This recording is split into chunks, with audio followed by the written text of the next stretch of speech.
Hello, everyone, and welcome back to Soul Stained Ink. My name is Beth, and today I'm going to be talking to you about Mary Downing Hahn's All the Lovely Bad Ones.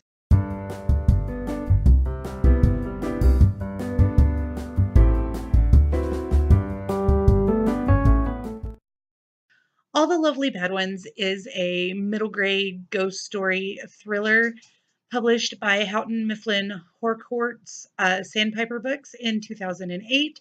Mary Downing Hahn has a lot of thriller type books for middle grades. She's very good at them, and this was no exception. So I'm just going to start out by telling you I gave it 4 stars, and let's move on from there.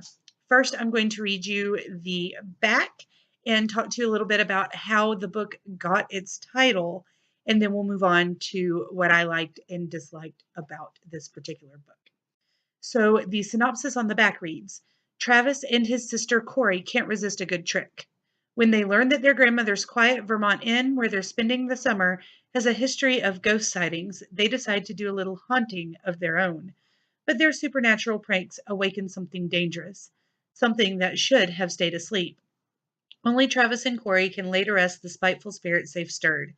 This means discovering the secret of Fox Hill and the horrors visited on its inhabitants years before. Bum, bum, bum. Okay, so that sounds really creepy, and rightfully so.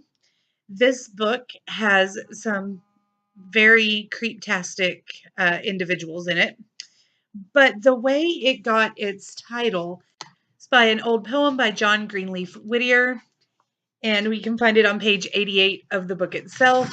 And it reads, the happy ones and sad ones, the sober and the silent ones, the boisterous and glad ones, the good ones, yes, the good ones too, and all the lovely bad ones. And this is talking about children.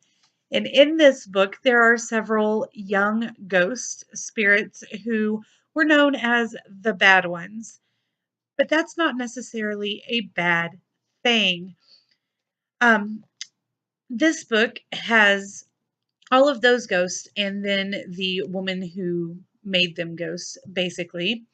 They are haunting Travis and Corey's grandmother's inn in Vermont. Travis and Corey, in the first couple of pages, we learn they have been asked not to come back to the camp they normally go to over the summer because they enjoy getting up to shenanigans. They like pulling pranks, and so they've been called bad ones and asked not to come back to camp.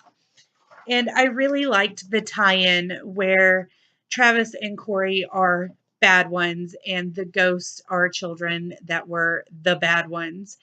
And I really, really thought that that worked well. I also enjoyed the way that Mary Downing Hahn um, put together the family. There's a grandmother, and she's keeping her grandchildren for the summer, but her grandchildren are pranksters. And so she's just kind of skeptic about the whole ghost thing and just sure that the kids are up to no good, which they are to begin with.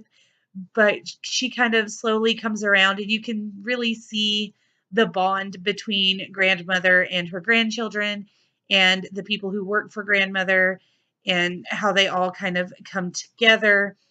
Um, the ghost that we see on the front cover was actually the matron. I don't want to call her a matron because she's a terrible person, but the person in charge of the inn when it was a poor farm. And so she did nasty, horrible, bad things, and a lot of people wound up dying, and they are buried secretly on the property. So there are a lot of things that Travis and Corey have to do in order to try to help the bad ones and all of their family members kind of move on.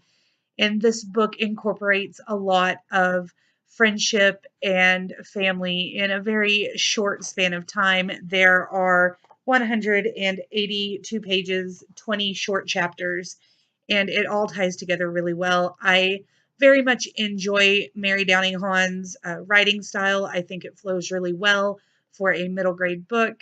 Some of the things I didn't like were that I felt like it could have had a little bit more action, some more suspense. Even though it is a middle grade novel, and so they need to be shorter, and they're typically 200 pages or less, and the chapters are 4 or 5 pages long at the most.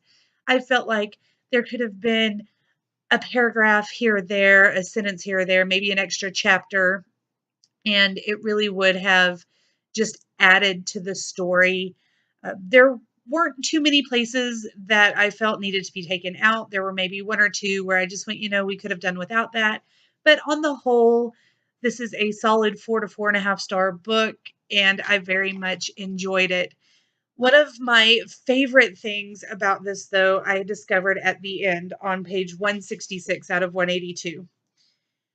The bad woman who was in charge and kind of wound up killing a bunch of little boys who then became the ghosts that were haunting the place.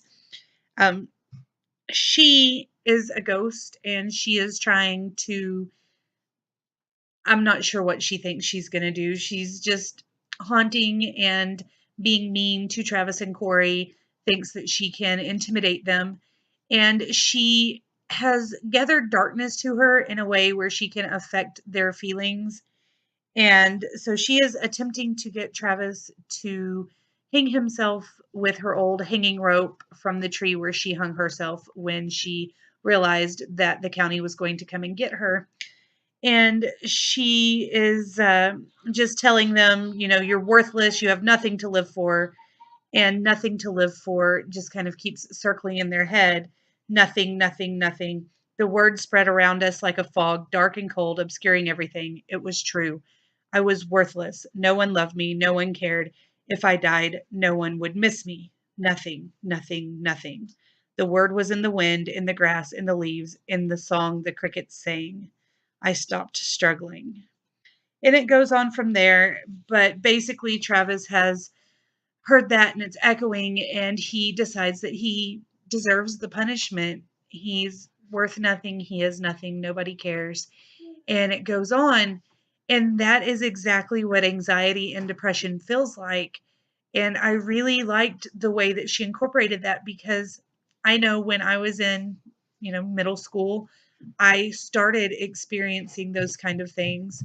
And a lot of people, when their anxiety and depression kicks in, are in upper elementary and middle school.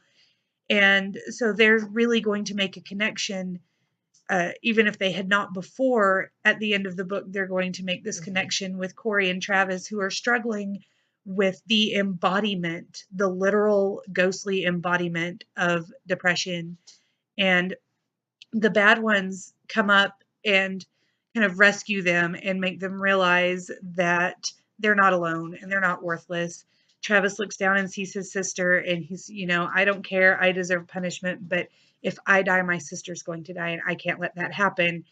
And it just really touched me, because I know some people who, if it weren't for their siblings and their friends, middle school would have been all for them. And, there are some people who middle school was all for them, and their siblings and friends have had to go on and have more depression and anxiety because of what happened. So I really liked how she incorporated that, and they beat the embodiment of anxiety. And I liked that that part was not one that dragged on. It could have, and made it more suspenseful, but really, she got what she deserved pretty quickly, and I was really pleased with that scene. If you haven't read any of Mary Downing Hahn's books, even if you don't typically read middle grade books, they're quick reads. They'll up your book count if you need a few more for your challenge for the year, and now's a really great time to read it. I highly suggest that you pick one of them up. All the Lovely Bad Ones, it was really good, but I'm not sure which one is my favorite. So you should go and check her out all for yourself, and I will talk to you guys again soon. Bye.